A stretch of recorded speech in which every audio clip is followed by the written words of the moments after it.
Welcome to Dan ARG YouTube. Nigeria no get president. Our Nigeria press na copy and paste press na dey be. Thank God say our youth don finally wake up. So na all these things na Uyi Osunde come here come talk today. So make I leave you now, make you hear from Uyi Osunde. Enjoy the video. All right, that was Idris Abdul Karim of the Nigeria Jaga Jaga fame. This is just his new release, just came out a couple of days or weeks before this NSAS protest. And it captured the whole essence of what we are facing in Nigeria as a nation. So welcome everybody. This is your man, your brother, your friend Uyi Osunde here again. Today I want us to talk about the dilemma of a big nation without a president. The dilemma of the nation with an absentee president. A president that does not exist. That is the dilemma we are facing in Nigeria right now. I must confess that right now my hope is kind of lighted, because for some couple of years now I've been thinking that there is no hope for Nigerian nation because of the dead silence of the people. Nigerians have been known to be a country of suffering and smiling. Nigerians have always been laughed at, like, they call Nigeria as the happiest nation on earth in the midst of suffering. And my thought had been that we will never get out of this quagmire. We will never get out of this menace that has been plaguing us as a nation because of the tacit silence from every quarters, especially from among the youth. I was so worried. Most of the time when I come to talk about Nigerian situation, I see that people don't really key into what we are talking about. I see that people were more interested in trivialities. People were more interested in football that is being played in UK, in Europe, Italy or Spain. You see, when we are talking about national issues, I used to see our youth talk about Barcelona, Manchester United or Chelsea or whatever the other names are out there. Our youth used to find delight in trivial things, in ephemeral things, and it was a big concern for me. If they are not talking about football, they are talking of Big Brother, or they are talking about one flimsy things or the other. When you leave the youth and want to look at our parents, you discover that our parents have been dealt a very heavy blow, to the point that when the parents have lost all hope of a better Nigeria, so they have succumbed to self-aggrandizement. So when an average Nigerian finishes the day of hard labor or job or work, whatever they are doing, they normally resort to beer parlor, to relaxation spots, to go and drink beer, or to eat and eat pepper soup, or to just enjoy music. They kind of want to forget, because they felt that Nigeria problem has overwhelmed them and they cannot shoulder it. So Nigerian parents have gone to that point where they don't even bother no more. So it was giving me concern. If you look at our mothers on the other hand, they just got lost into Nollywood movies, or what they call the Indian movies. What's the name for that Indian channel? I think there's one particular channel from Go TV or DSTV, where they feature Indian series and movies and all that.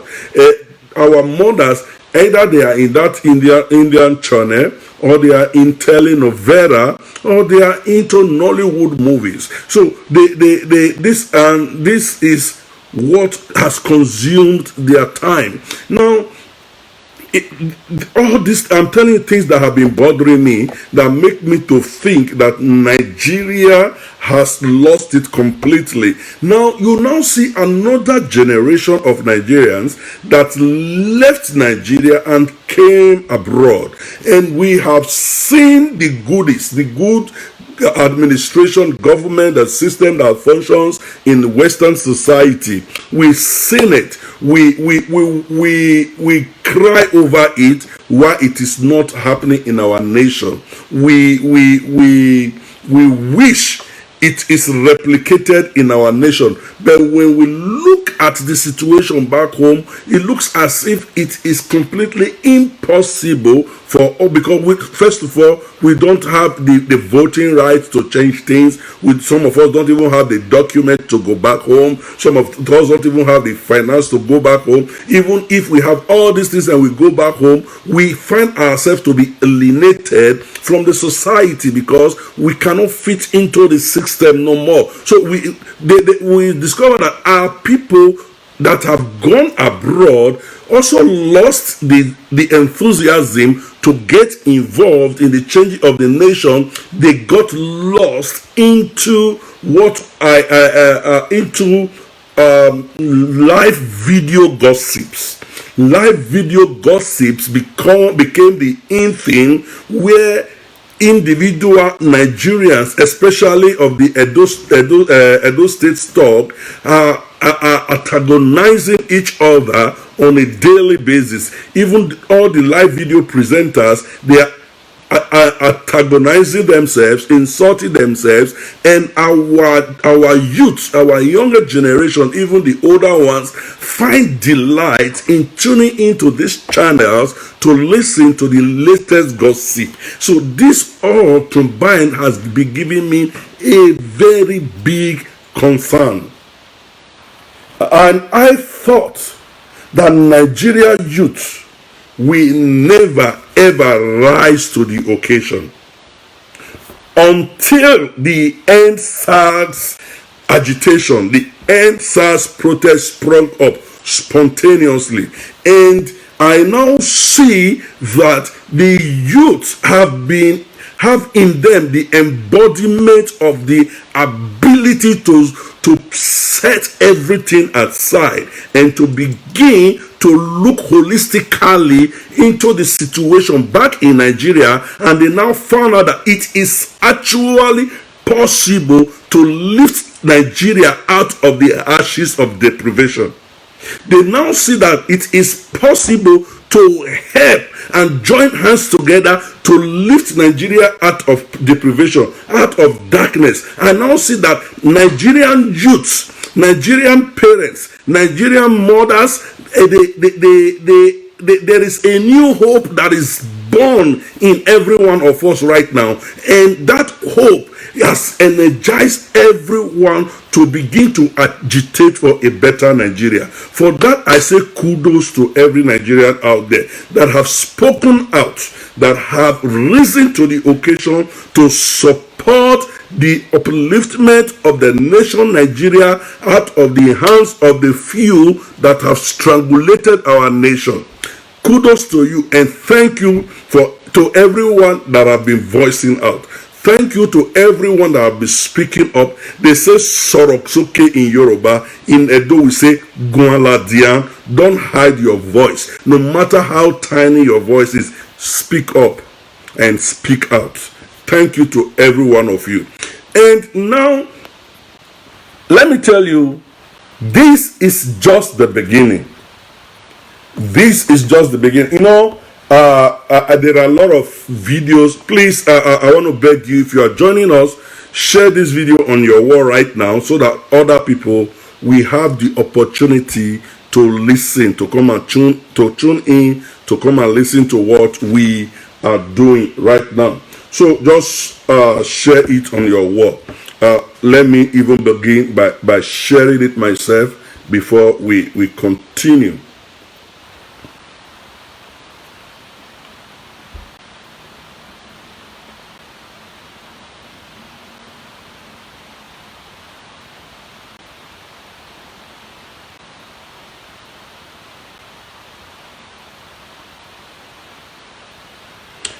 Okay.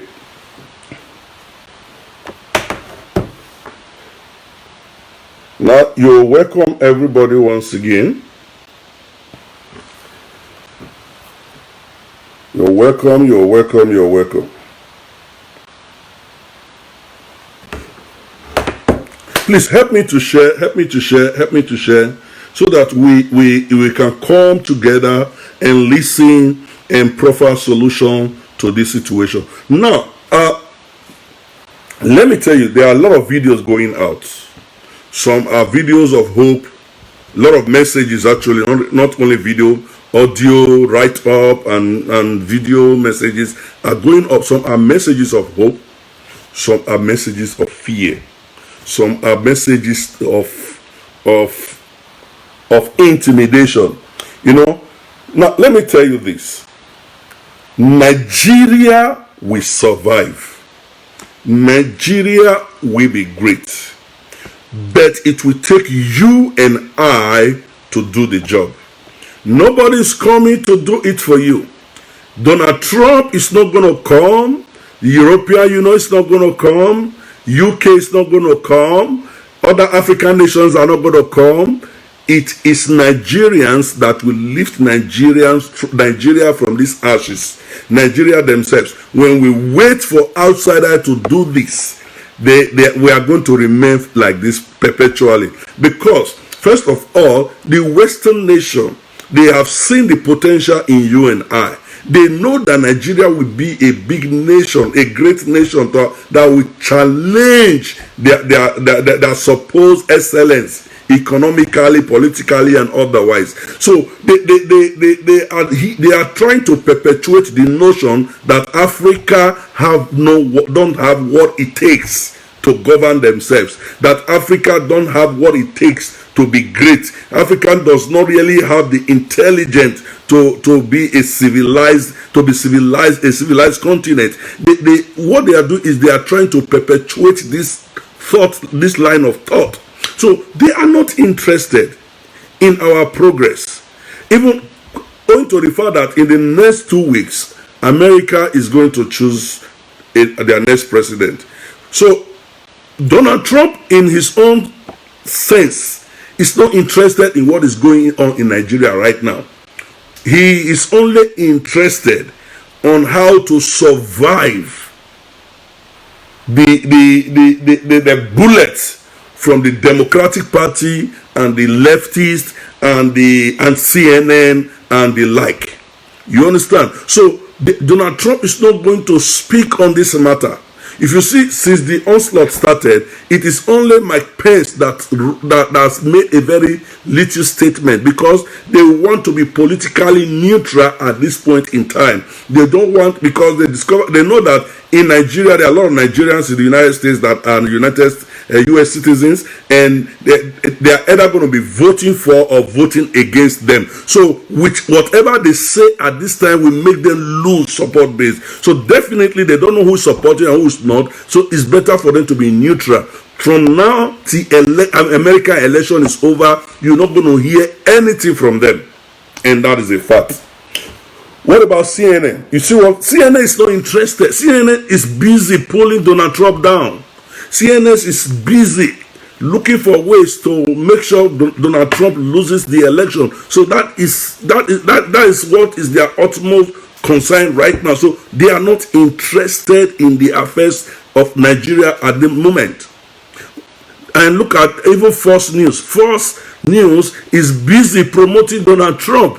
You know, the American media is divided into two. One is pro-Trump, the other side is anti-Trump.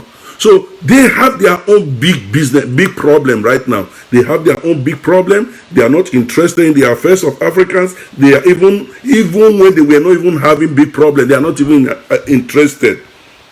Now the talk of when they have election knocking at their door. So we are not going to expect anything from them. The ball lies in our court. What about BBC? We have BBC, British Broadcasting Corporation, British Broadcasting Corporation. We have them. All they are interested in money. All they are interested in Africa is to create a business. They are not reporting the real issue, and whatsoever they are. You see, they have succeeded in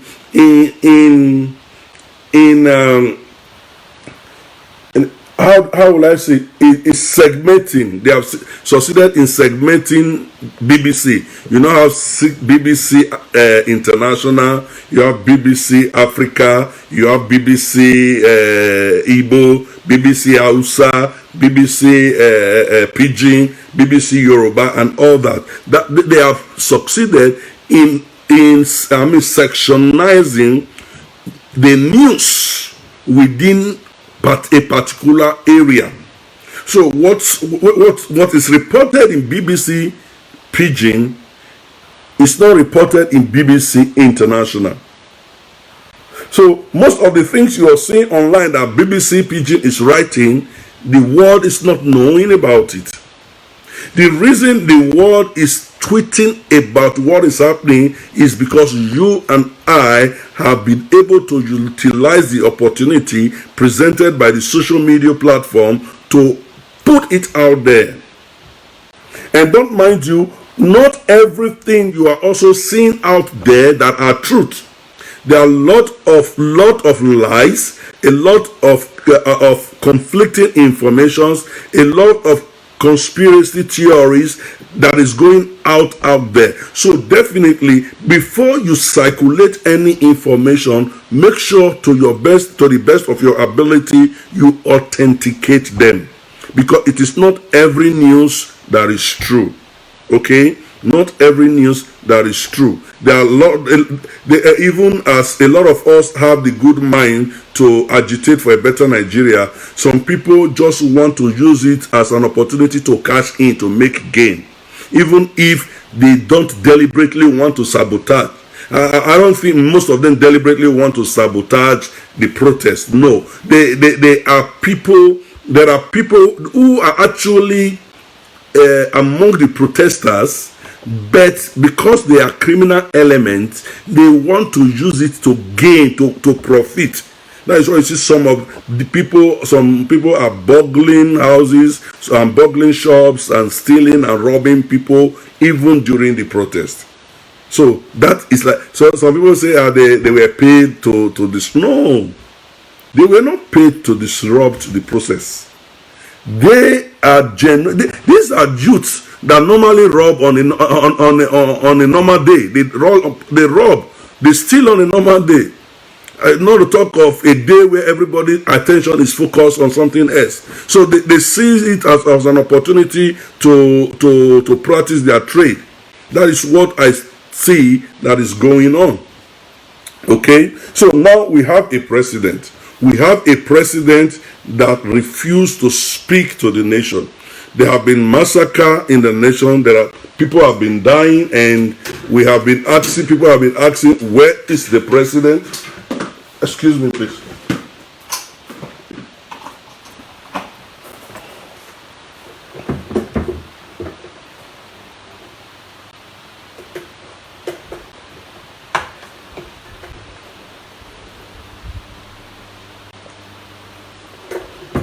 So please keep on sharing, and God bless you as you share.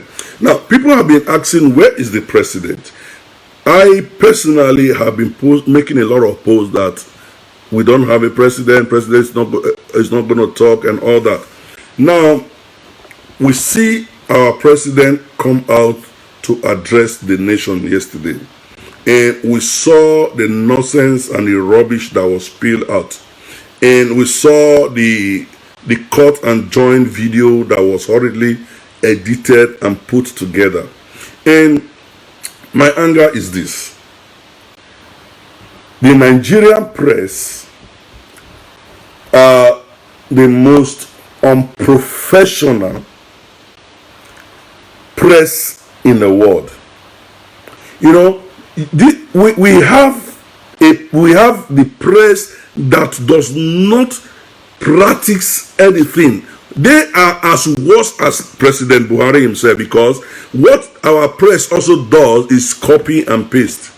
They don't have investigators. Investigative journalists they don't have. They sit in their office and browse internet. Most of the news they are getting, they gather from internet. They gather news from the internet and they write it up. They don't have people on ground. Nigerian press don't have people on ground. Now you have a press, whatever, journalists in Nigeria that does not.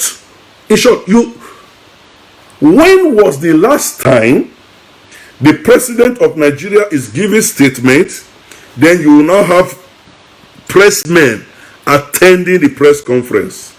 When was the last time you see Nigerian press attending a press statement from Nigerian president? They will just give you a command. If all of you, the president is going to address the nation on so and so day, on so time, we ask that all press tune into NTA. For God's sake, why should we tune into NTA? Why can't the press go to the press conference in Aso Rock? Why can't AIT, Channels TV, TVC, ITV, all the big press, even the Nation newspaper, the Vanguard newspaper, all the other newspapers in Nigeria, why can't they go to the press conference hall in Abuja, mount their own microphone before the president, and let them record whatsoever the president is going to say direct?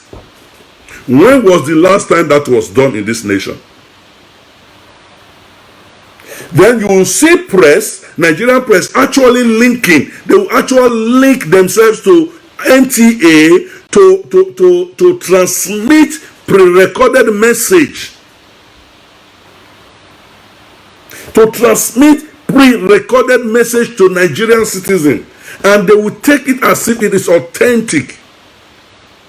When was the last time the president of Nigeria give press statement and any pressman asks and they demand for questions from the press, from the journalists? Let them ask him direct question and let him answer directly. When was the last time? And our press does not see that anything is wrong with it. They just carry on as if it is normal. Why would Nigerian press begin to feed us all this concoction that is troubling our stomach? Why should the Nigerian press be exempted from this rubbish that is going on in Nigeria? Why are they very, very biased, for God's sake? I was watching Channels television yesterday. Immediately after the president's speech, there were just two people in their TV station that were going to analyze the statement given by the president. And those two people, one was an APC senator and the other one was an APC apologist. Why did you not bring the academia? Where are Nigerian professors, civil society? Why did you not bring people who are neutral to come to the studio to analyze the statement of the president? So the press themselves is number one problem after the president in Nigeria. After the president, they are number one problem because they don't have facts. They sometimes even the press, you see them giving wrong information and apologizing after. You see some Nigerians suing the Nigerian press for billions of naira and they will apologize later. Because they don't do their due diligence, they don't investigate. They are the laziest group in Nigeria, the Nigerian press. The Nigerian press. Let's just forget NTA. NTA is dead and buried and is for the service of Aso Rock. For anything, Nigeria was born in NTA was, even if they were even, I don't know, do people still watch that television station? Even if they were broadcasting anything, you can't even see the picture. The picture quality is so bad that you cannot even see, you can't hear nothing. So they said, some said that Nigeria was on fire. NTA was showing how to cook okra soup, culinary delight, how to prepare okra soup, how farmers, how fishermen should learn how to farm. So the action of the president of Nigeria have led to the speculation from every quarter that the president is dead. Now you see speculations everywhere. People are saying Nnamdi Kanu came to say the president was dead, and they are acting and behaving as if the president is actually dead. Some of us may not want to believe that the president is dead, because I'm trying to wrap my head around the repercussion of such a mass deception when it's eventually blown. But for God's sake, we are dealing with a people that is not touched by the infirmities of the nation. We are dealing with a people who do not care about how you feel. We are dealing with a set of people who do not give a hoot about whether you are affected by wrong decision or not. They don't care. We are dealing with a people who think that the whole Nigerian nation is their private property. So my anger is, after the president, the next people to be angry, extremely angry with, is the Senate and the House of Rep, the parliamentarians. What are they doing? Now we say these parliamentarians are the people that the legislators now. The legislators are the people we elected, assuming elected in quote, to represent us, and they are in Abuja representing our interest. Now let me ask you one question. Have you heard any of your senator raise any motion that will benefit you in the National Assembly?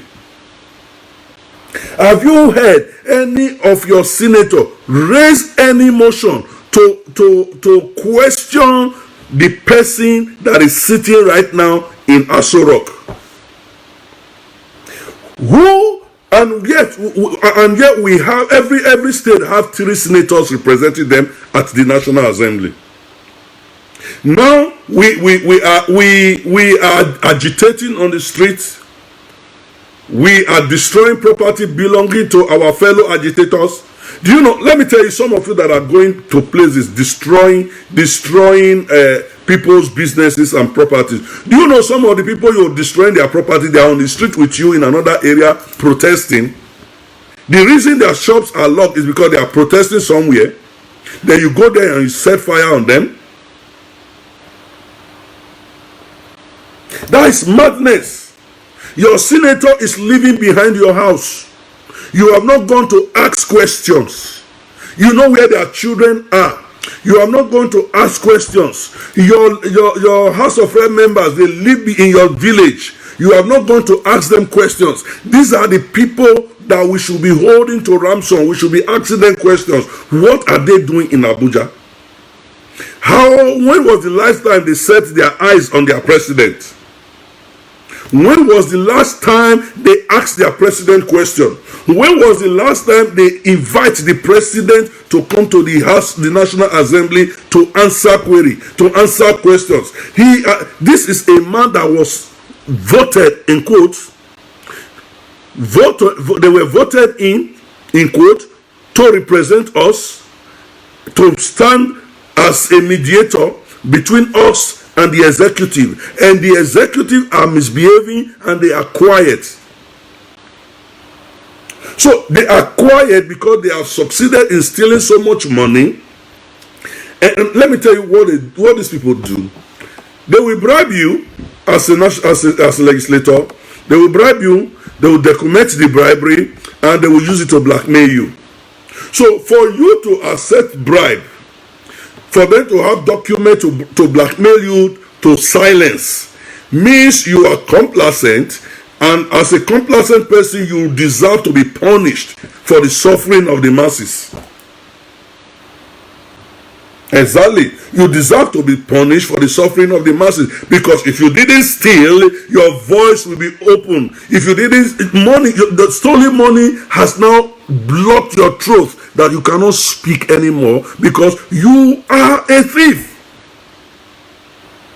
You know, now I did a video 2 days ago and I was telling you that, or rather I also put it on my wall, that Tinubu is actually a victim of the Fulani political game, and it is true. Now Tinubu is suffering for his sins. You know, the reason I'm not even sympathetic, although I know that he's a victim, I know that they have played a fast one on him because he thought he was smart. You know, when somebody thinks he's smart, he thought he's the smartest person in the whole of Yoruba land. Tinubu, because he has been able to use stolen wealth to bamboozle everybody and corner every tax or every money to his pocket. So he think he's smart. Now he want to play a political game. And the Hausa Fulani, they don't do anything. The only thing they do is politics. Since 200 years they came into Nigeria, since 1804 they came into Nigeria, all they have been doing is politics. If you don't look at the antecedents, you have yourself to blame. That is why I'm going to give you the people who are supposed to liberate us that are quiet, that the blame is at their doorstep. So Tinubu, because of his greed, he went into bed with a killer. Because of his greed, he wanted to become president by all means. This is somebody who they chased out of Nigeria, and he went into exile after the Abacha June 12 riot. He went into exile. He was pardoned and he came back from exile, and he contested election and he came from exile with nothing. Tinubu came back from exile with nothing. He became a governor in Lagos State and ruled Lagos State for 8 years and amassed all this wealth that you are seeing today. Stolen wealth. And that one was not enough. He wanted to put his feet on the shoes of Awolowo. Started dressing like Awolowo, wearing Awolowo glasses, trying to become the father of the Yoruba, the godfather of the Yoruba race. He was trying to position himself as just the way Awolowo positioned himself. And now, because he wanted to be president, he went into alliance with blood-sucking political party, CRP. CPC. Is this CPC? Is this CPC? The Buhari political party, joined with ANPP and ACN. They formed an alliance. They came together, and he agreed that Buhari should take the ticket. Election that Buhari had been fighting for 3 consecutive times and lost. Tinubu, because the catalyst, the missing factor for the election, why Buhari was losing election, is that you know, in Nigerian politics, there is a way it is divided. Okay? You know, we have 6 geopolitical zones. In Nigeria, even if you win all these 3 zones in the north, if you win all the 3 zones in the north, if you did not win at least 1 zone in the south, you cannot be a president. You cannot. You have not won that. You cannot win that election. So they have always been winning in the north. Buhari has always been winning in the north, but they needed either the south or the east. That means the southwest, the southeast, or the south-south. They look at the south-south. Goodluck Jonathan was there. They look at the southeast. The Igbos were there. The Biafra people were there. So they now look for a greedy person in the southwest. And in the southwest, greedy people abound. And they saw the greediest of them all. They now went to him. Promised him that Buhari was going to serve just 1 tenure. 1 tenure. He's going to serve just 1 tenure. After that, you become, that will back you. The Fulani lost election. They lost government. They have been destroying the nation when they lost government. Now, you with your own hand and gather your people and give government back to them. You think you will take it away from them overnight? These people have been killing the whole Nigeria. Blood of dogs and baboons have been flowing everywhere because they lost power. Now you now give them power. You think for you to take the power back, blood of baboon will be enough? You are going to see blood of lion, blood of tigers, and blood of elephant this time around. So that is why I do not actually sympathize with Buhari, with Tinubu when they were destroying his properties. Because first of all, the properties were gotten from stolen money from the commonwealth of the people. Alright? So the money he used to buy or build or do whatever he's doing is the people's money. So actually, Tinubu is not even losing. Tinubu is not even losing. So the only reason I don't like what people are doing, that they are destroying properties, is because a lot of people, some of the people protesting with you, they have parents, they have relations, brothers, sisters, cousins that are working in some of these establishments that you are destroying. Some of them are going to be jobless and life is going to be harder for them. So please stop the destruction of property. Whether government or private properties, please, I beg you, stop the destruction of properties. The government does not care. They don't feel it. Even if it is you are burning properties in Abuja, in Kano, in Sokoto, in Katsina, they don't feel it. They don't feel it. The only thing that will touch them, how I wish you can catch their children. How I wish you can catch their children and really bulala their nyash. If you can catch their children anywhere around the world and really flog the hell out of them, then that is the only thing that will touch them. I'm telling you.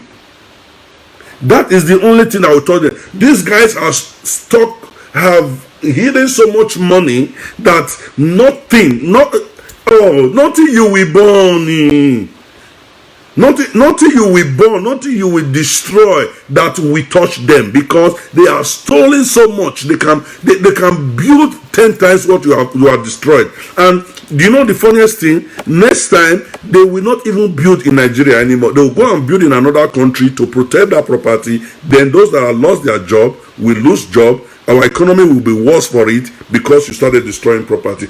Please, I beg you in the name of God, stop destroying properties. Stop burning properties. It is not going to work. You are going to feel it. I am going to feel it more than the people you think you're punishing. Catch Tinubu Pikin. Catch your senators' children. Catch your governors' children. You see, our governors are worst. I'm telling you, our governors are worst. You see, now I'm from Edo State. Do you know that people say Edo starts the breaking of prison, the burning of properties, and other people follow. Yes, what you are seeing in Edo right now would have been 10 times worse than this if not for the right now the governor of Edo State is still enjoying overwhelming support. The governor of Edo State right now is still enjoying overwhelming support from the just concluded Edo State election. So a lot of people that supported him are still feeling they are still in the euphoria of that celebration of the support for the governor. So Edo people are actually not against the government right now. If to say Edo no like Obaseki, if to say Edo people don't like Obaseki, wait una for the year for Edo. Oh God. Oh God. That is the saving grace. I'll be telling people, not play with Edo people. Una not the hear word though. Don't play with our boys. Una not the hear word. So say there are Edo people too like enjoyment. They like enjoyment. In the midst of enjoyment, don't vex them. Don't vex Edo boys. Don't vex them. Look into their history. Look at their lives. Look at where they are coming from. These are great warriors. Lion not the born goat. Lion not the born goat. So these boys, they just love their governor. That is the saving grace. They went. Some of them went yesterday to go and listen to him now in the town hall meeting, whatever they did. They listened to him because under this condition. Have you never seen governor we enter keke the other day? Have you never seen governor we go address people for youth for Southwest where they removing cap for his head? We go address a student for university campus. So all those boys these are people who they say they fear. Those boys not they fear. Oh. Don't try yourself, please. The only thing I beg them, Edo youth, please don't destroy properties. For every property you destroy, somebody is going to go to bed hungry. For every property you destroy, somebody is going to lose his job. For every property you destroy, the economy of that state is going to go down. So, what you need to do is continue to speak up. If you catch your senator, ask a question. If you catch a pikin, ask a question. If you catch your governor, ask a question. If you catch their children, ask the question. House of National Assembly members, ask the question. House of Assembly members, ask the question. Even their children, ask the question.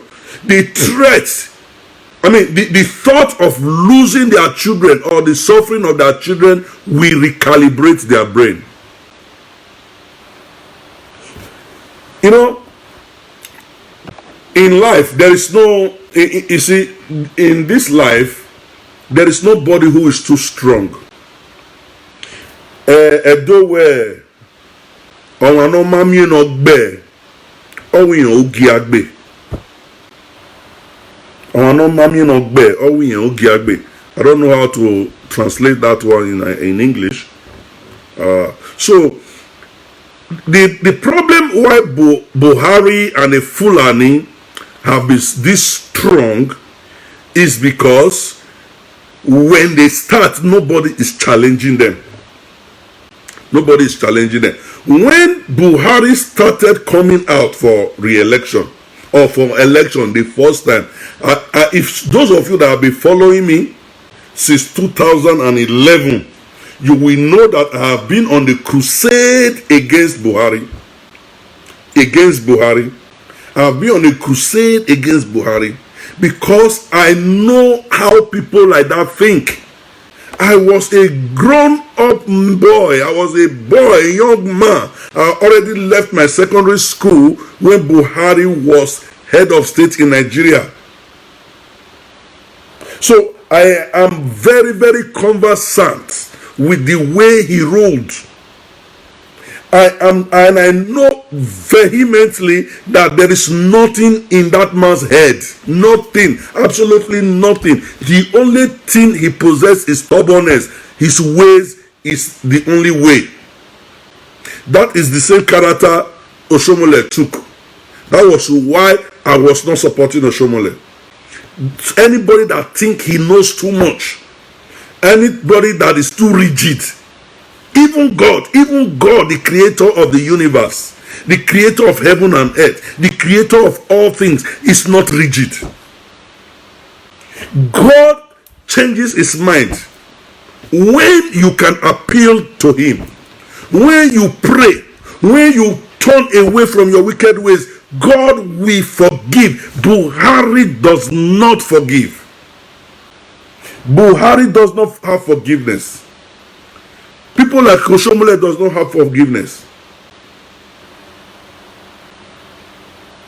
You see, if you read some Bible verses, Bible portion where Hezekiah was, a prophecy came for him that he should go and prepare himself, that he's surely going to die, and how he began to pray and turn to the wall and tell God that I don't want to die.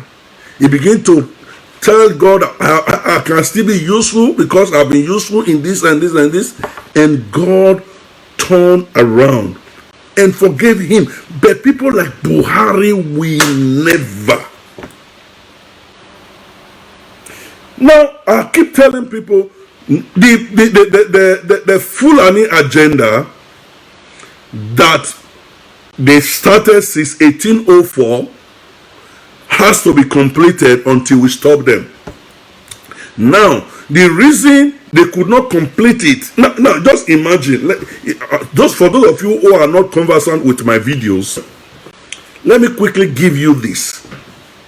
In 1804, Usman Dan Fodio came to northern Nigeria from Futa Jalon. He came and met 14 Hausa tribes. The 14 Hausa tribes is what the Hausa people call Hausa Bokwoi and Hausa Banza. The 14 legitimate and the 7 legitimate tribes and another 7 bastard tribe. The Hausa, they came, settled in Sokoto, submitted to the king of Sokoto, and tried to behave, as if they are submissive, and they entered into the caliphate, and they killed, and he killed the king of Sokoto and installed his child, installed himself, and his child became the king. And they follow all the Hausas, Bokwe, the 7 Hausa legitimate tribes. They killed all the king and put Fulani in all the thrones. They did not end there. They went to the Hausa Banza. They killed all the kings and put their Fulani in the whole of the north. I'm talking in the Hausa tribes. In the whole of the north. The places you are, all these 14 Hausa tribes, major tribes, today they are all the kingdoms are all Fulani. All of them. Even to the south, to the northeast, almost all the Kanuris are Fulani. The pockets of people that are no longer Fulani are little indigenous people that were not Hausas. And some of them also already embraced Christianity. Some of them were traditionalists. They resisted Usman Dan Fodio, and they are still resisting the Fulani people till tomorrow. Do you know that Chibok that they go and kidnap all those girls? They are not Hausa. They are not Fulani. They are a distinct tribe in the northeast, and they are Christians. The town is a Christian town, and they are still suffering till tomorrow. They are still suffering till tomorrow. They are still suffering attack till tomorrow. And the other kidnap that happened in the other place, what was the name again? Can somebody remind me? There were two major kidnaps. One, the Chiba happened during Goodluck Jonathan. The one that happened during Buhari, what's the name of that place again? Can somebody write it there for me? I'm trying to remember.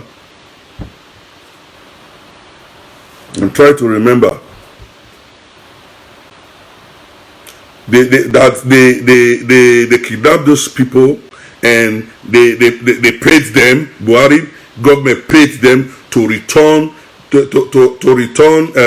the rest, and they were left with Leah Sharibu.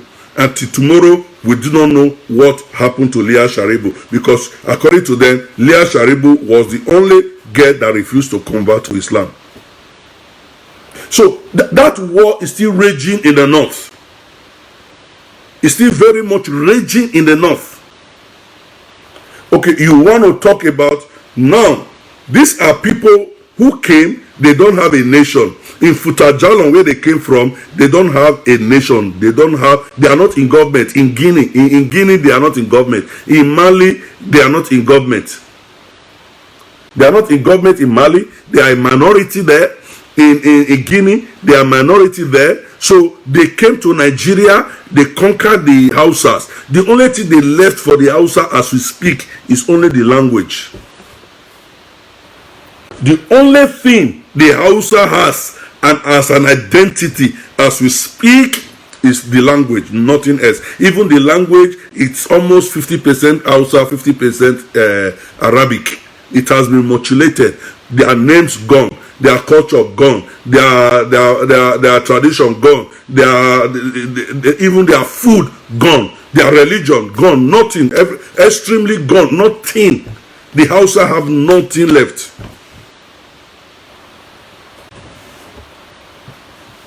But now they now intermarry them. They intermarry into the Hausa tribe, and they make them. They have this. They have this thing. They marry the women. They will marry the women. If you see most of the people, they say we have Hausa and Fulani in our family. Most of the men are Fulani. The women are mostly Hausas. They will marry the Hausa women and into Fulani. And according to Islam, if a Muslim man marries a non-Muslim woman, the woman automatically becomes a Muslim. So even if a non-Muslim woman actually if a Muslim woman marries a non-Muslim man, the Muslim woman can become can take up the religion of the husband. That is why they will never allow a Muslim woman to marry a non-Muslim. But they themselves, the men can marry Muslim because the wife automatically becomes a Muslim. That is how the doctrine they use to capture most of the Hausas.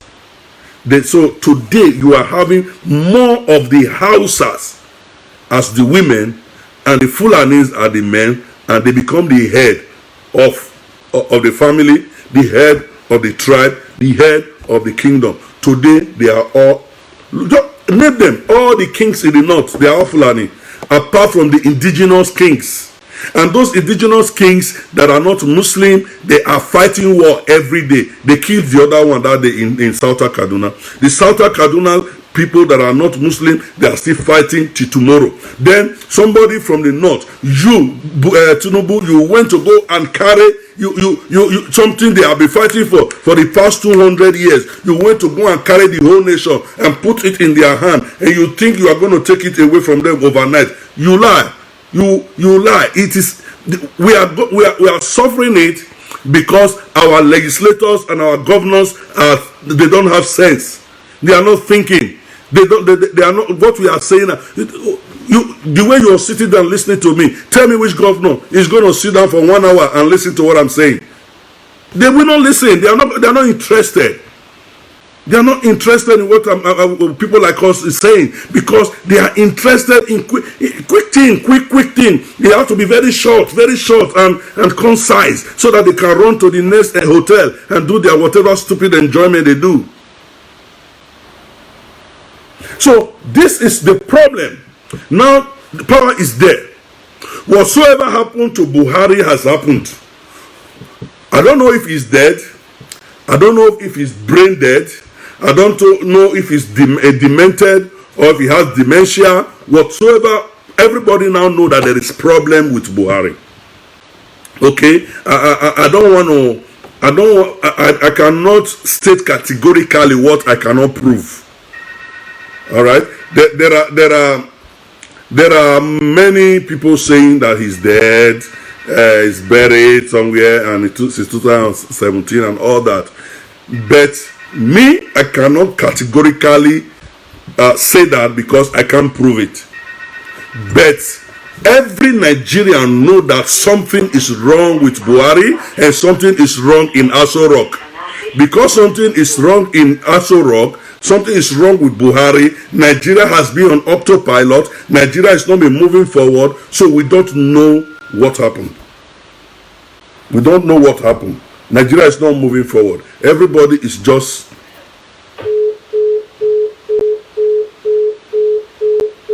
okay. Nigeria is not moving forward. We are where we are. People, the Southerners are selling themselves. Our governors don't care. We don't know. We excuse me, let me pick this phone.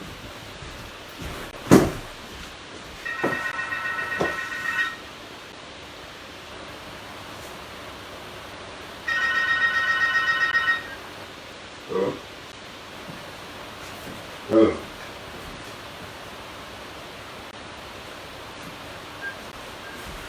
Okay.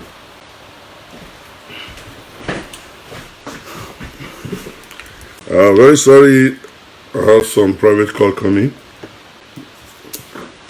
So the problem, that is the problem we are in now. They don't say make you not give cutlass to madman. To give cutlass to madman no be problem, they very easy. Come collect them now. Come collect them. That is where the problem is. A man who tied people to the stake and killed them, say they carry drugs. You think that man is no man. You think he has empathy. You think he has feelings. A man who shut down the border in the southern Nigeria and left the border in the north open. You think that kind of person is normal? A man who see the deplorable condition of Nigerian roads within the circuit of Nigeria is not doing anything about it, and he's building a road from the north to another country that has a majority of his Fulani tribe in Niger Republic. You think that person, he cares about you? A man who is building a railroad, is building railway from Nigeria to Niger, when there is no railway in Nigeria, you think that person is normal? Somebody who met a contract when he was sworn into office, he made a contract to build that the Chinese were to build a coastal railway line running all the way from Calabar to Uyo. Is it Uyo? From Uyo to Yenagoa, Yenagoa to Porakot to Warri to Bini to Ore, all the way to Lagos. So all the coastal railway line was supposed to come all the way from Calabar to Lagos. It has been signed, contracted, and it was remaining for them to start work when the election, when Goodluck Jonathan lost the election. Immediately Buhari came to power. You see, now let me tell you what they do. When they want to do what they are doing, they will use your person to do it. Do you know that the Minister for Works, the Ajakuta, someone said Ajakuta railway line is different. That one, Ajakuta is going to the north. The coastal railway line was to go from Calabar to Lagos, passing all through all the coastal cities to Lagos. So when Buhari came to power, for him to truncate that, he gave the Minister of Works to a Southerner, Rotimi Amechi, and he used him to truncate that. And somebody like Rotimi Amechi will walk into Niger Delta. Somebody like Rotimi Amechi will come to Port Harcourt, and you guys will allow him to go like that? No way. People like that, these are the people they use against us. The way Buhari used Tinubu against us, the way he used Oshomole against us, the same way he used Akpabio against us, the same way he's using Rotimi Amechi against us, the same way. The same way. Just the same way. They will look for they will look for the greedy among us, the extremely greedy among us. Even Rotimi Amechi knows that Buhari is a failure. He knows that he cannot perform anything. Even he said it in the leak audio that came out. We know that Rotimi Amechi knows nothing can happen, nothing good can come from Buhari government. Yet he accepted to be a minister in his government just to siphon money, and he doesn't care about you and I. They don't care about you and I. They don't care about the development of our nation. All they care is their pocket. So our people are as complacent. They are as guilty as Buhari himself. So we are not going to exonerate them. We are not going to exonerate them at all. Because let me tell you the truth. The gospel truth is that no matter how much agitation goes on, there is nothing we can actually do. All right? We can talk and talk and talk and talk. There is nothing we can actually do because we don't really have the state, the structure, the state instrument to engage them. Even as we speak, the protesters don't even have leaders. If they want to actually talk now, if Buhari, it's not that Buhari is daft. If he was not daft, he was okay. I want to speak with your leaders. Let us iron out issues. What would have happened? Then you will discover that the protesters will begin to fight themselves because this one will want to be the leader, the other one will want to be the leader. They will begin to kill themselves because they want to be the. As we speak now, there is no leader. We don't have. We are not. We don't even have. We are not coherent. You know, the demands are just too varied. The demands, if this one is talking what they are demanding, the other one they are not the same. So we don't have one sped out objective. Okay, that is one of the problems we have. So our people are as guilty as Buhari himself.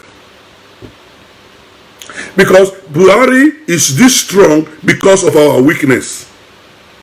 If we were not weak, Buhari will not be this strong. Now, you see that when somebody is talking, have you listened to Dino Melaye talking in the National Assembly? Talking and talking. I'm not here to support Dino. Dino has his own problem, but the only problem he has is the thing I don't like him for is the way he's lost for exotic cars. But that is his lifestyle. Probably he was already having those cars before he became a senator, but he was the only vociferous one among them. He was the only one. And whenever he's talking, you will see the rest of them will be sleeping. You will see Southern senators. They will be sleeping, some will be laughing, some will not even be at the plenary, some will not even present themselves. They will just, Senator Melaye will be talking, they will be laughing. He will be talking serious matter, they will be laughing. They don't care. So the reason why they are this bold is because they know that our representatives are weak. I have 3 senators in Nigeria and in Edo State. 3. It is only one. It is only one that spoke and asked Senator Uroride, Matthew Uroride is the only senator from Edo State that said Buhari should resign.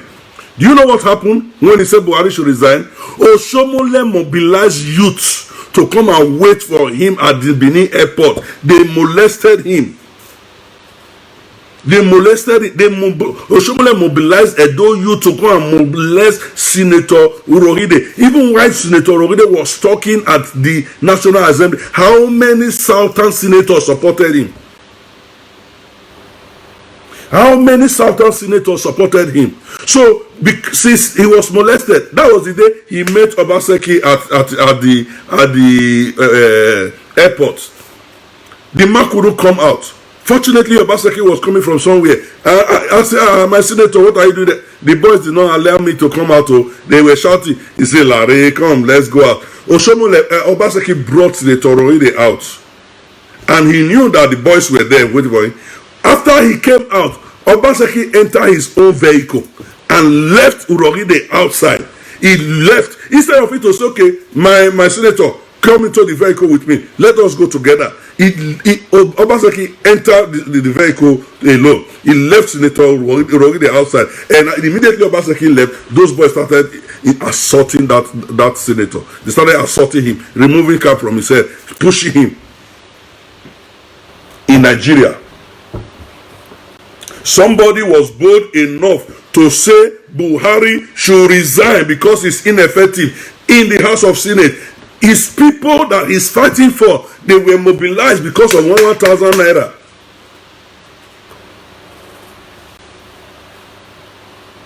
They were mobilized because of 1,000 naira. They went to the stadium, to the Benin airport to disgrace the man. And tomorrow you want him to speak up.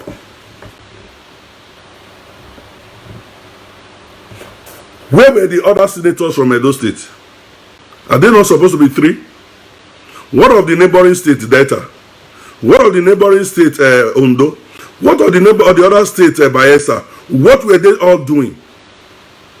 Why can't they all toe the same line? For God's sake, why can't they have a meeting? Why can't they have a forum where Southern senators will deliberate on the progress of Southern Nigeria? Don't they think that if all of them come together and hold one particular position and speak the same mind, that the other zones we emulate them? There is no power in lone voices. The reason that the Buhari and his cohort have been this strong is that some of us that have been shouting have been very, very few. If you look at your comment now, you will see some idiots, Edo indigenes, insulting me on the chat line. They will even insult me. So we say, have you went to go and hide during the election? When I was talking, they say, if you want to come to, if you are complaining that the government are not good, why don't you come to Nigeria and contest? I left here, I left Germany, went to Nigeria to go and contest. How many of you came to support me? I was in Nigeria for 10 months. Trying to contest for election. How many of you came to support? How many of you? Now look at all of you now. Omoyele Sowore came out, said revolution now. There must be revolution in Nigeria, otherwise things will not change. Things are going to remain the same. Is it not the same youths that are out on the streets today that were insulting Sowore?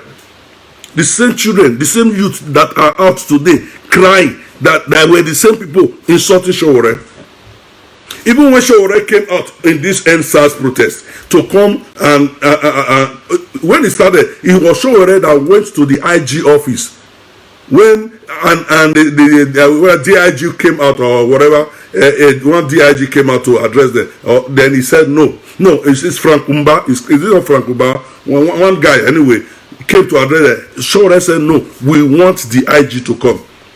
They started this NSAS protest. But 3 days later, some of them took money from somewhere. They were trying to assault Sowore. Then why did he wear Revolution Now t-shirt? Why can't he wear Revolution Now t-shirt? Then he's trying to hijack. Okay, Now he left. Since then he left the scene for you. What have become of the protest? Do you think you can protest without organization? The reason this mess is happening is because there is no proper organization. You need to organize yourself, and you need leaders. There is no way you can everything. How can you protest without leadership, without people organizing you, without organizational structure? If you see tomorrow, if the government acts that they need to speak with the representative of the youth tomorrow, it's the same people that are still going to go and beg Showore to come and because they don't know. It's people like Showore, Nnamdi Kanu that can actually stand and challenge these people. People like Showore, Nnamdi Kanu, and Femi Kuti. People like Femi Kuti that can actually stand. That can not all this what we are doing. Yes, what we are doing is very, very vital. It's grassroots movement. It's very, very vital because we are the foot soldiers, so to speak. But there must be people who can look them eyeball to eyeball. There must be people who can match them face to face, eye to eye, and say what you are doing, sir, is wrong. There are people who know how to use words. If you listen to me, the way I've been talking, if they lie, they go and play this video in Aso Rock to Buhari, they have nowhere to hold me. Because I know how to, God has blessed me with words. I know how to construct my language. People like Showore, people like Femi Kuti, people like Nnamdi Kanu, they are the people that need to meet these people one-on-one. So, my people, our own leaders are one of the biggest problems we are having. Our governors, our senators, our National Assembly members, these are the people that we need to match, because Buhari inefficiency is as a result of the non-existence of a sitting president. Whatsoever happened to Buhari, we don't know, but whoever is there is not functioning. It's not functioning. It's not abreast with what is happening in Nigeria, or probably it does not have the ability to comprehend what is happening in Nigeria. That is why he's not talking. And when he spoke, he is oblivion of what is happening. How can a president speak about this thing that is happening in Nigeria? He did not mention what happened at Lekki Tollgate.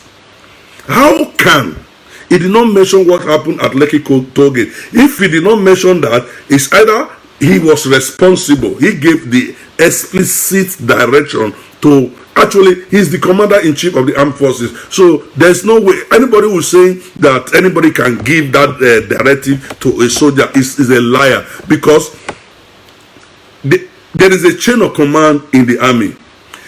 Nigerian army is established specifically to deal with external aggression. The Nigerian police is to deal with internal revolts, internal lawlessness. So actually, it is the police that is supposed to deal with protests. Not really protests. During protests, police are supposed to give protection. But during riots, police is supposed to quell riots. But what happened at the Lekki Tollgate was not a riot. It was just a peaceful protest. And these people were shot at when they were singing the national anthem. So, the Nigeria police, the Nigerian military, and the military of any nation cannot, I repeat, cannot assault the citizen of any nation without the express directive from a sitting president. They have the mandate to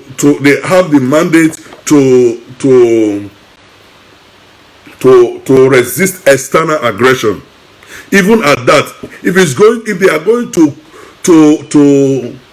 kill or anything that may escalate into war, they still need the express order from the sitting president. So whoever shot the people at Lekki got their directive from the presidency, either from the existing Buhari or from the manipulated, whoever is there as Buhari, whether the real one, the fake one, whoever it is that is there, gave the order. And they framed Tinubu. And Tinubu deserved it because he who gather ant-infested firewood to the house must be ready for the dance of the lizard. So he was the one that went into bed with them, and he was the one. Now let me quickly tell you another angle. Buhari has been given the presidency. That means let me use the word Fulani. The Fulanis has been given the presidency, and the agreement was that he will rule for just one tenure. Then Tinubu will come in. In 2014, when it was very obvious that Buhari is not going to give to he's going to contest, not going to obey the agreement. So it was very obvious from the way they were even treating Osibanjo, because Osibanjo is actually a puppet, Tinubu puppet that was put there. So that is why this thing, it concerned everybody. It concerned everybody. So Osibanjo is actually a puppet that was put there by Tinubu. Probably they said Buhari is very sick, he's not going to last, the troubles in Nigeria office will kill him. Not be the person where you know whether government they exist or whether people they exist, now the trouble. The person who doesn't care, if the whole Nigeria is burning today, Buhari may not even care, may not even know. He may not even know. No, even if he knows, he will not. Is it not somebody who is feeling something that will be downcasted, that we have emotional attachment to that thing, and that will be affected? Body sickness has nothing to do with the Nigerian nation. Body sickness was something different, probably old age or whatever. So now they felt that he was going to die, then Osibanjo will step into his place. Now the guy didn't die.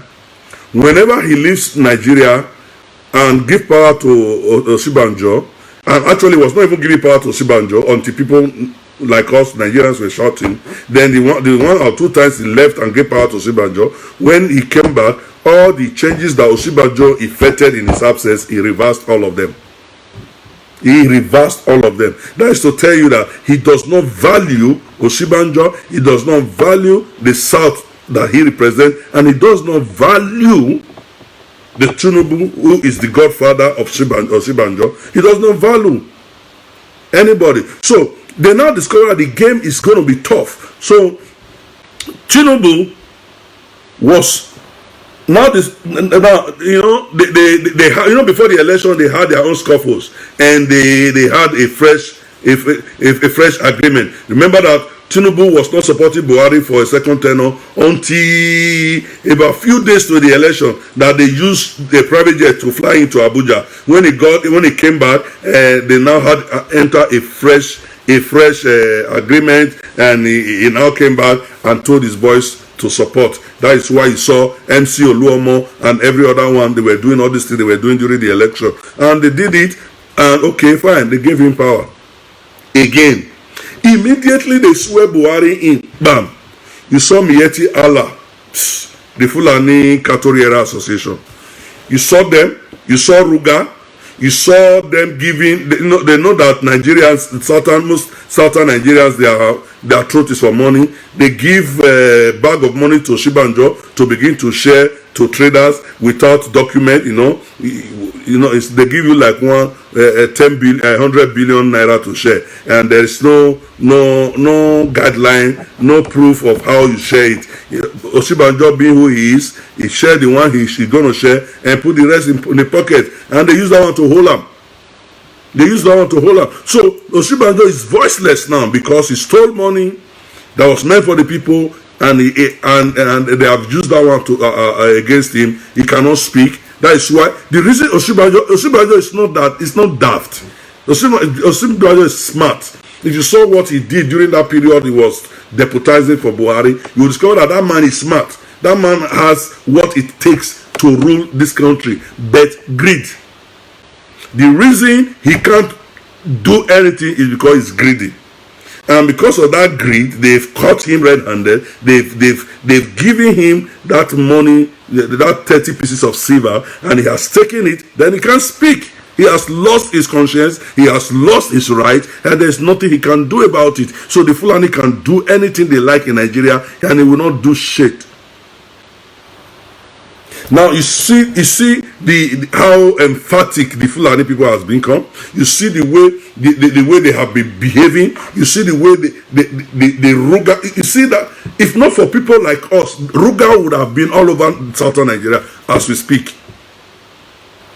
The Ruga thing was they are ready and they have not shelved it. It's just they are waiting for the right time. They are just waiting for the right time for them to implement that Ruga.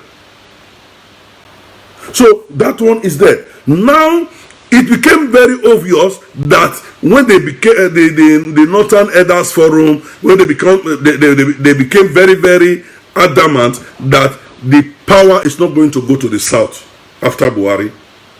And we knew all this from the beginning, that if you give how you go, it's under the power to come to the south, they go invite soldier. Soldier go come. If is the military not Fulani-nized? The Nigerian military is completely Fulani as we speak. So if it comes to the worst, they will invite the military. A Fulani military will come. They will create an interim government. After about 2 years, they will create another election. It's not with the Fulani one. Look, until this revolution come, some of us think this is a joke. Until this revolution come, we are not getting out of their grip. I'm telling you. Some of them are saying election. Which election? Let's go and vote them out. How are you going to vote them out? How are you going to vote them out? If not for providence, do you know it took the death of Abiola for Obasanjo to become a president? If Abiola didn't die and Nigeria did not burn, the power would not have come to the south.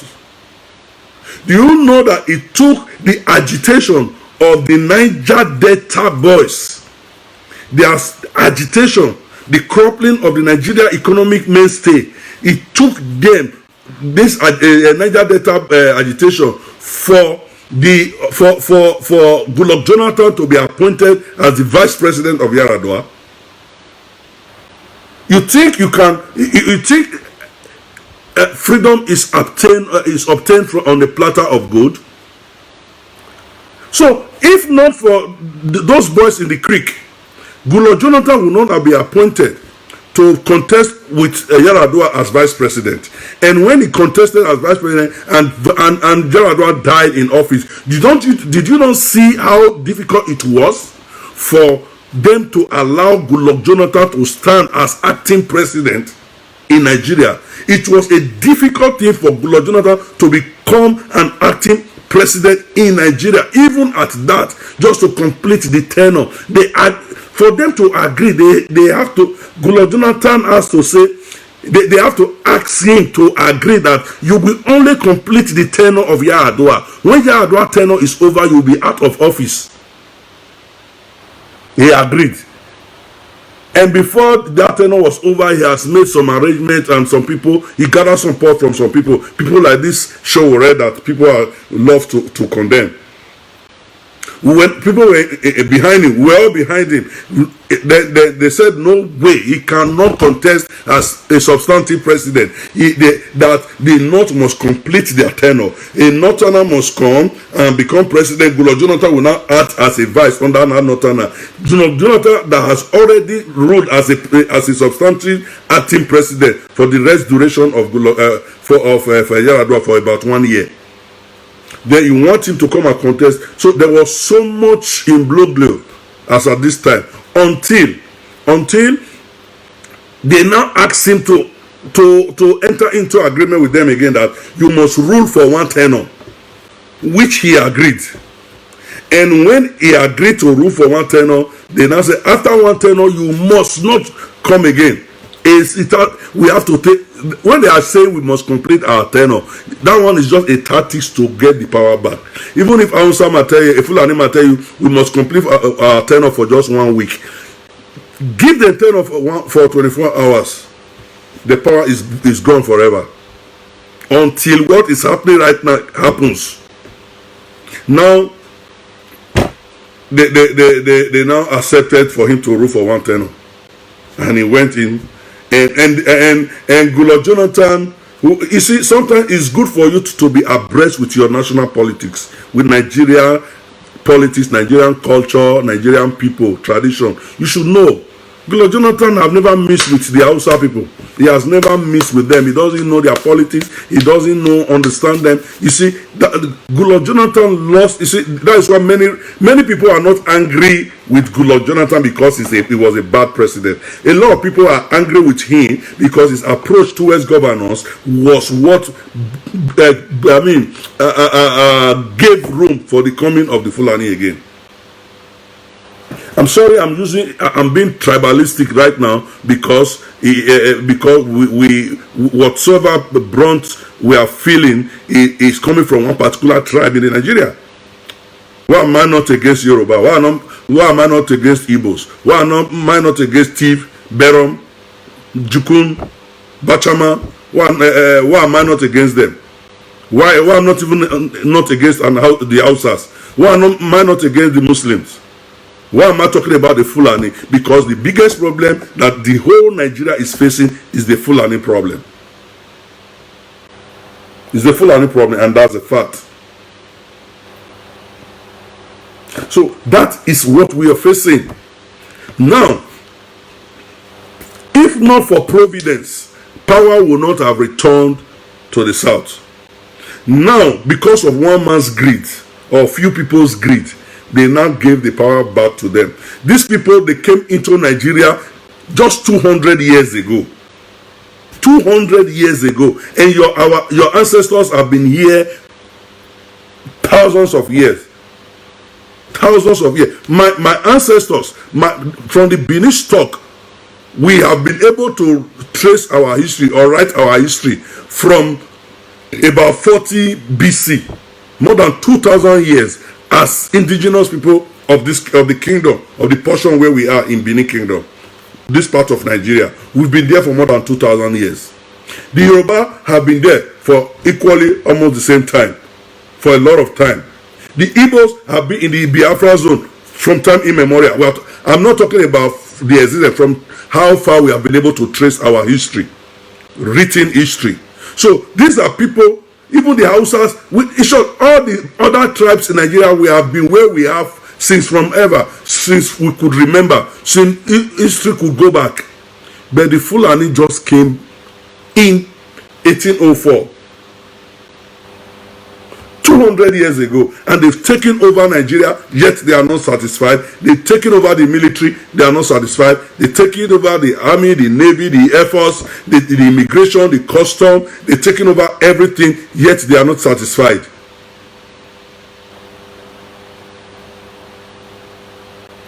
They have looked at demography. They discover that when push come to shove, they don't really have the population. That is why they open the northern border. Anybody can become Nigerian citizen from the north, from Niger, from Chad, from everywhere, from Guinea, from Mali. They can just pump in, get national ID card, become Nigeria without stress,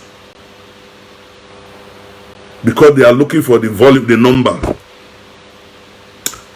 but God will disappoint them. God will disappoint them. The time has come. God is raising up young men, young women, people that will liberate the Nigerian nation, and this is the generation. And they are beginning to start. I mean, they have started crying out. They have started taking their destiny in their hands. This is not the time to pray. All those who are saying, God, rain down fire. You are the fire that God has sent to Nigeria. God, send down Elijah. You are the Elijah that God has sent. God, send down thunder, brimstone. Let the thunder and the brimstone come out from your mouth. You are the weapon that God is wanting to use to liberate your fellow man from this quagmire. This is the time. Rise up. Stop praying. If there's any prayer you need to pray, say, God, energize me, give me courage, give me wisdom, give me zeal, give me power to make a change in this generation, to be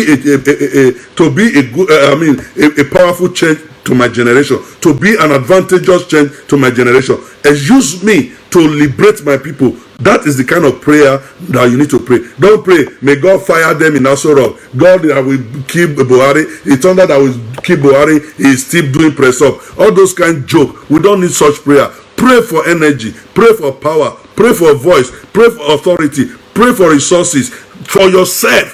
For God to use you to liberate your nation. So, my people, thank you very much. I must beg you, those of you that are still out there, protesting, please don't burn down anything. Don't destroy anything. Don't destroy anything. Let your voice be heard, and they are hearing it. Let your voice be heard. Speak your mind. Now, one thing I also discovered, these people, they don't understand the difference between NSAS and the demand. You see, they think that NSAS was actually to end the activity of SARS in Nigeria. They didn't know that NSAS was just the hashtag that was used for the movement. If they had known, they would have quelled this thing from beginning. They thought that, because even many policemen did not like SARS because of the way they were oppressing them. SARS would just come from Abuja, they'll come and be oppressing the local policemen in the states. So they didn't even like it. When they saw the end SARS hashtag, they were even happy that these people have come to help us pursue SARS. They never knew that it was end SARS is just an acronym that we use to represent every rot in the society. So that is why they are wondering. They say, but you guys said end SARS, and the government have proscribed SARS. They have ended SARS. They have disbanded them. What are you still looking for on the street? They don't understand that what we want is not just the end to SARS. What we want is just the end to bad government, the restructure of Nigeria. Until they restructure Nigeria will never come back to normal. Nigeria will not be good for you and I until they restructure that country. If they are not going to restructure that country, let everybody go their own separate ways. Before Nigeria, we were a nation. Edo was a nation. Oduduwa was a nation. Biafra was a nation. Let us go our separate ways. If we cannot be a Edo nation, we can be part of Niger Delta nation. We cannot be Niger Delta nation. We can be Niger Delta and Biafra can mesh together and become a nation. If we cannot be that, Niger Delta, Biafra and Oduduwa, we can mesh together and become a nation. But we have to decide how we want to be ruled. If they don't agree for restructure, let everybody go their own separate ways. That is the only solution for Nigeria. Thank you very much, my people. God bless you for tuning in. Until I see you next time. Bye-bye. Solidarity, my people. We move. The movement will continue. Please share before you sign out. God bless you. Bye-bye. Now where you don't hear everything where Uyo Sunday don't talk, let us know what you think about the things where you don't put him out today. Go to comment section, make you put your own for there. And before you go, I beg, make you help us share this video to friends and family. If you never subscribe to Dan ARG YouTube, abeg try make you subscribe so that make you for dey current with the things wey dey happen for Nigeria. So make I leave you now, make you help us share this video. Thank you for watching Dan ARG YouTube.